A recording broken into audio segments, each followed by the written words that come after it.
পুরো সোশ্যাল মিডিয়ায় আগুন লাগিয়ে দিল শাকিব খানের নতুন ঝলক, যেটা দেখার পর তার ভক্ত অনুরাগীরা টোটালি ফিদা। যে লুকটিতে তাকে দেখা গেছে মুখের এক অংশ আগুনে ঝলসে গেছে, তবু রাগান্বিত চোখে তাকিয়ে আছে।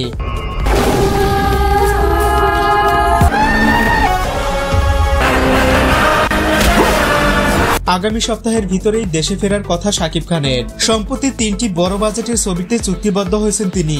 এর ভিতরে একটি সিনেমা পরিচালনা করবেন বরবাদ খ্যাত নির্মাতা মেহেদী হাসান হৃদয়, অপরটি পরিচালনা করবেন আবু হায়াত মাহমুদ এবং যেটি মেজর সিনহার চরিত্র প্লে করবেন সেটি পরিচালনার দায়িত্বে আছেন বিজ্ঞাপন নির্মাতা শাকিব ফাহাদ। জানা গেছে সেপ্টেম্বরের শুরুতেই ছবিটির শুটিং হবে।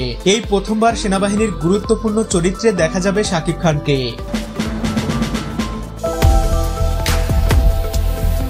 যার জন্য দর্শকদের বাড়তি একটা আগ্রহ কাজ করবে।